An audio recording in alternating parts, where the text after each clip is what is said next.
बेकरार हूँ तैबा की हाज़री के लिए, मैं बेकरार। जबीने अकीदत सलाम कहती है, कबूल हो कि मोहब्बत सलाम कहती है। वलीदपुर के मेरे अजीज,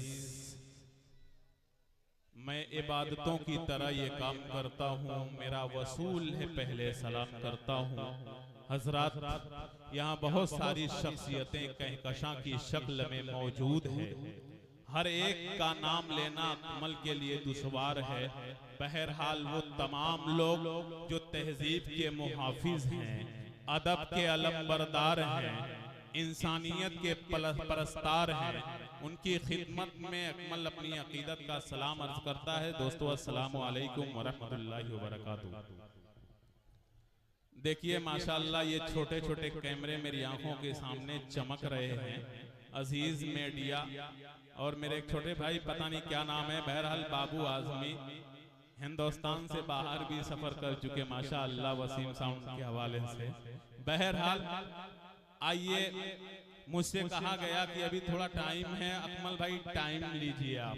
तो मैंने कहा मेरे भाई मैं टाइम नहीं लेना चाहता, लेकिन मैं जानता हूँ मैंने निजामत क्यों छोड़ा। इसलिए छोड़ा कि नाजिम को कुर्बान होना पड़ता है। मादरी जबान में कह दूं कि हलाल अगर कोई होता है तो वो होता है नाजिम। तो बहरहाल अब मुझे जब तक हलाल होना है वो तो आपके सामने है, लेकिन आपसे मेरी गुजारिश है कि आप अपनी जगह पे बैठ जाएं तो ये प्रोग्राम और खूबसूरत हो जाएगा।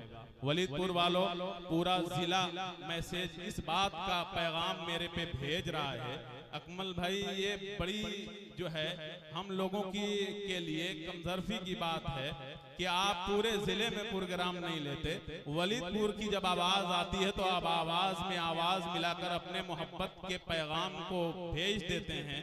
मैंने कहा मेरे भाई ये वो दयार है जो मेरे शुरुआती दौर के अंदर मैंने वो तारीख रकम आपके हवाले से की, अल्लाह ने कराई, जो पूरे हिंदुस्तान नहीं बल्कि पूरी दुनिया के अंदर देखा गया। लेकिन चंद दिनों के लिए ये मेरी अपनी मजबूरी है जो मुशायरे में नहीं जाता। अभी ईद के दिन का मुशायरा मैंने कैंसिल किया, यहाँ का ईद के तीसरे दिन का नहीं लेता मेरे भाई, लेकिन खुदा की कसम वलीदपुर में जब आता हूँ तो जिले से मैसेज आ रहा है कि अकमल भाई वलीदपुर में क्या बात है आप ले लेते हैं। मैंने कहा जिंदा दिल सामीन है और उनकी मोहब्बत ऐसी होती है कि वो मोहब्बत नफरत जो मोहब्बत गालिब आ जाती है और मुझे कबूल करना पड़ता है, तो इसलिए मुझे लब्बैक कहना पड़ता है। बहरहाल आज का ये वलीदपुर का मैदान, मोहल्ला उत्तर ताना पाई का मैदान वलीदपुर, आज बतारीख 15 जून बरोज जुमरात 9 बजे शब वलीदपुर की सरजमीन पे एक तारीखी मुशायरे के हवाले से आज का ये प्रोग्राम मुनक्किद किया गया, सजाया और संवारा गया। हजरात, जब तक हमारे सदरे मुशायरा नहीं आ जाते, मैं समझ रहा हूँ कि वो ट्रेन जो उड़ीसा में आपस में जाकर टक्कर खा गई, इस मुशायरे के अंदर कोई टक्कर वाला मामला ना हो ताकि हादसा ना हो।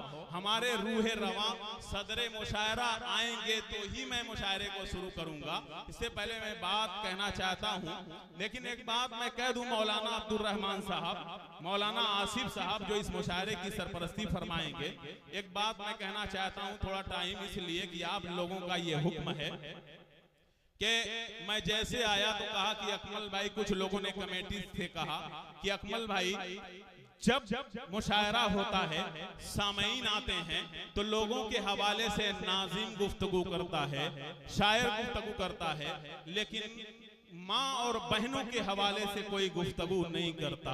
आप जरा सा बोल दें, ये वलीदपुर की माएँ और बहनें वो दौर याद करती हैं जो जमाने जाहिलियत के अंदर जब बच्चियों को जिंदा दरगोर किया जाता था। जरा बताइए अकमल भाई, राब्ता दीजिए हुजूर से और इनकी निस्बत क्या है मौलाना आसिफ साहब। आज अकमल, वो मैंने कहा ठीक है, अकमल को कोई भी बात कह दी जाए इंशाअल्लाह वो बात है, लेकिन वलीदपुर में मेरी आवाज जहां तक जा रही है मेरी माएँ, पर्दा नशी बहनें अगर ये सुन रही हैं तो मैं इनकी आमद को सलाम करता हूं। और ये हक भी बनता है कि प्यारे नबी के तस्करे को, प्यारे नबी की बातों को वो सुने। इसलिए मेरे दोस्तों के सबसे बड़ा इनके ऊपर अल्लाह के नबी का एहसान है।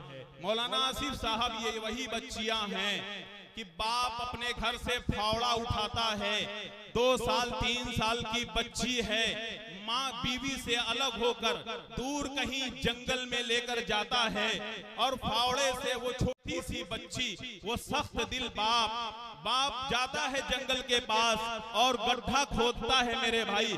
गड्ढे खोदते हुए जो मिट्टी बच्ची के ऊपर जा रही होती है, वो बच्ची अपने कपड़े से मिट्टी साफ करती है। कभी वही गड्ढा जब खोदा जाता है तो वो मिट्टी बाप के कपड़े पे लगती है, तो छोटी सी बच्ची वो दिल का टुकड़ा अपने बाप के कपड़े से मिट्टी साफ करती है कि अब्बू जान आज आपके कपड़े पे मिट्टी लग गई, आज आपके कपड़े मैले हो गए। उसे नहीं पता ये सख्त दिल बाप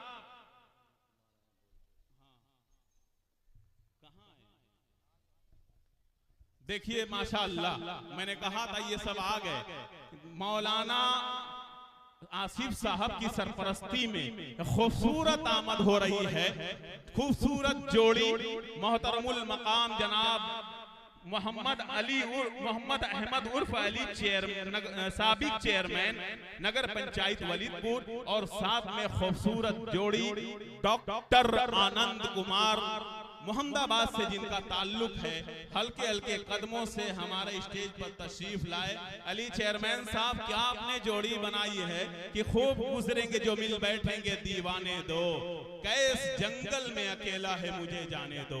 मैं डॉक्टर आनंद कुमार साहब की आमद पर उनका शुक्रिया अदा करते हुए मैं अली चेयरमैन साहब को बहुत बहुत मुबारकबाद पेश करता हूँ। जैसे अभी शाहिद जमाल एक छोटा सा बच्चा है जो इस मुशायरे को, इतने बड़े मुशायरे को सजाया और सवारा मौलाना आसिफ साहब, जैसे मेरे कान में वो आवाज दिया कि डॉक्टर आनंद कुमार साहब आ रहे हैं, तो मेरे दिल में एक हौसला आया। ये नबी की महफिल है जो रहमतुल लिल आलमीन पर के इस दुनिया के अंदर तशरीफ लाए, सबके लिए रहमत बनाकर भेजे गए। हमारे और आपके लिए बड़ी बात है, उससे कहीं ज्यादा बड़ी बात है कि जब हमारे बिरादराने वतन स्टेज पर मौलाना आसिफ साहब तशरीफ लाएं। डॉक्टर आनंद कुमार साहब, आपने साबित कर दिया है कि अदब के मंच पर इंसान से इंसान मिलता है। यहाँ पे राम मिलता है, यहाँ रहमान मिलता है, यहाँ न कोई हिंदू है, न मुस्लिम है, न ईसाई। यही वो मंच है जिस पर के हिंदुस्तान मिलता है, यही वो मंच है जिस पर के हिंदुस्तान मिलता है, यही वो मंच है जिस पर के हिंदुस्तान मिलता है। हिंदुस्तान के हजारों साल का कल्चर जो सत्यम शिवम सुंदरम का कल्चर है, जो सच्चाई हक़-गोई प्यार हुस्न और इश्क का कल्चर है, उस कल्चर की हिफाजत का डॉक्टर आनंद कुमार साहब ने हिफाजत का जिम्मा ले रखा है। आइए मैं उनकी खिदमत में सलाम अर्ज करता हूँ। तो मैं ये कह रहा था कि छोटी सी बच्ची मौलाना आसिफ साहब फावड़े से गड्ढा खोद रहा है, अब्बू से कहती है अब्बू जान आपके कपड़े पे मिट्टी लग गई। पता नहीं वो सख्त दिल बाप उसी गड्ढे में उस बच्ची को डालेगा। बहरहाल वो बच्ची कपड़े से मिट्टी को साफ कर रही होती है। जब गड्ढा खुद जाता है वो सख्त दिल बाप उस छोटी सी बच्ची को उसी गड्ढे में डाल देता है और उसके बाद उसको उसके ऊपर से मिट्टी डालना शुरू करता है। वो बच्ची चीख रही है, चिल्ला रही है कि अब्बू जान आप ये क्या कर रहे हैं, क्यों ऐसा कर रहे हैं, आप तो मुझसे मोहब्बत करते थे। दोस्तों कुर्बान जाओ मेरे नबी पर जिसके इश्क में इस महफिल को सजाया गया। आने के बाद वो जमाने जाहिलियत के दौर को खत्म हुआ। तो दोस्तों हमारी माओ और बहनों के हवाले से अगर बात ना आए, बस उसके बाद वक्त नहीं लूंगा, पूरा मुशायरा इंशाअल्लाह चलेगा। ये बात है कि महफिल समर जाए, आप लोग बैठ जाएं कि अल्लाह के नबी, हमारी माएँ और बहनें सुने खुश होती हैं। मुझे पैगाम मिला है कि अल्लाह के नबी से और अपनी औरतों और बीवियों से किस कदर प्यार हुआ करता था। जभी तो मौलाना आसिफ साहब हजरत ज़ैनब रजी अल्लाह तआला अन्हा का जब इंतकाल हुआ तो हुजूर सल्लल्लाहु अलैहि वसल्लम रो रहे थे, आपकी आंख में आंसू था। एक सहाबी चीख रहे हैं, ऐ अल्लाह के नबी आज आपकी आंखों में आंसू हैं, आज आप भी रो रहे हैं। फरमाया फरमाया ये वो रहमत है जो अल्लाह ने हर बाप के दिल में डाल दी है। ऐ मेरे सहाबा, ऐ मेरे साथियों, ये मेरी वो बेटी है जो मेरे लिए बहुत मारे खाई है, जो मेरे दीन के लिए बहुत सताई गई है। यहाँ तक कि अबू लहब ने भी इसे सताया, अबू जहल ने भी इसे सताया, मक्का के काफिरों ने भी इसे सताया, इसके गाल पर थप्पड़ मारे गए। यहाँ तक कि मेरी बेटी ने, ज़ैनब ने, मेरे दीन के लिए मेरी खातिर अपनी जान को भी कुर्बान कर दिया। आप मिट्टी देते जा रहे थे और आपकी आंखों में आंसू था। देख लीजिए हज़रत खदीजा रज़ी अल्लाह ताला अन्हा का जब इंतकाल हुआ, ओ मेरी माँ और बहनों जरा सुनो इस बात को, आपके सामने अकमल कहता है जब खदीजा का इंतकाल हुआ तो हुजूर सल्लल्लाहु अलैहि वसल्लम की आंखों में आंसू थे। वो क्यों? इसलिए कि हज़रत खदीजा नबी अकरम का कदम से कदम मिलाकर साथ दिया करती थी, हमेशा हौसला बढ़ाती थी। तो जब हजरत खदीजा का इंतकाल हुआ तो जनाब मोहम्मदुर रसूलुल्लाह सल्लल्लाहु अलैहि वसल्लम रो रहे थे। जब हजरत खदीजा को दफन किया जा रहा था तो उस वक्त, उस मौके पर भी आप सल्लल्लाहु अलैहि वसल्लम की आंखों में आंसू थे और पूरी जिंदगी आप खदीजा की मोहब्बत दिल से निकाल ना सके, क्योंकि वो बूढ़ी औरत इतना हुजूर को खुश कर देती है कि जब तक जिंदा रहती हैं आप दूसरी शादी नहीं करते। एक मर्तबा कुर्बानी का गोश्त सामने आया, हजरत आयशा ने भुनी हुई बोटी निकाल दी और गोश्त के टुकड़े को निकाला, अल्लाह के नबी से, नबी अकरम से कहा अल्लाह के नबी खाइए। अल्लाह के नबी ने प्लेट उठाई, मिट्टी की बनी हुई प्लेट उठाई, उसमें गोश्त उठाया अल्लाह के नबी ने और अपने मुंह के पास ले जाते हैं, वापस कर देते हैं, फिर मुंह के पास ले जाते हैं, वापस कर देते हैं, फिर मुंह के पास ले जाते हैं, वापस कर देते हैं। हजरत आयशा बैठ गई, ऐ अल्लाह के नबी आज क्या बात है कि आज आप रो रहे हैं? आज तो कुर्बानी का दिन है, आज खुशी का दिन है, आज मैंने आपके लिए ताजा ताजा गोश्त बनाया है और आप हैं कि आप रो रहे हैं, आपकी आंखों में आंसू हैं। उस मौके पर, इस खुशी के दिन भी आपकी आंखों में आंसू क्यों आ गए हैं? उस मौके पर भी अल्लाह के नबी जो जवाब देते हैं, हजरत आयशा जैसी औरत के सामने भी फरमाते हैं कि ऐ आयशा आज मुझे खदीजा की याद आ रही है, ऐ आयशा आज खदीजा की मुझे याद सता रही है, काश आज मेरी प्यारी बीवी जिंदा होती तो मैं भी उसके साथ बैठकर खाना खाता। हजरत आयशा कहती हैं अल्लाह के नबी अब तो भूल जाइए, अब तो भूल जाइए, हम जैसी औरतें एक नहीं कई बीवियां आपकी निकाह में हैं और आप हैं कि उस 66 साल की बुढ़िया को याद करते हैं। अल्लाह के नबी कहते हैं, मौलाना आसिफ साहब अल्लाह के नबी कहते हैं, क्या कहते हैं? ऐ आयशा जबान को लगाम दो, तुम आयशा खदीजा के मकाम और मर्तबे को नहीं पहुंच सकती। और आयशा खदीजा मेरी वो बीवी थी जब सारी दुनिया मुझे झुठला रही थी, जब सारी दुनिया मुझे झूठा कह रही थी, जब सारी दुनिया मुझे झुठला रही थी तो खदीजा अकेले मेरे सामने तस्दीक कर रही थी। मैंने रातें गुजारी हैं, मैंने दिन गुजारे हैं, मैंने घंटे मिनट सेकंड गुजारे हैं। रब्बे काबा की कसम मोहम्मद सच्चे हैं, मोहम्मद अल्लाह के रसूल हैं, मोहम्मद अल्लाह के पैगंबर हैं। जब सारी दुनिया जुटला रही थी खदीजा अकेली मेरी तस्दीक कर रही थी।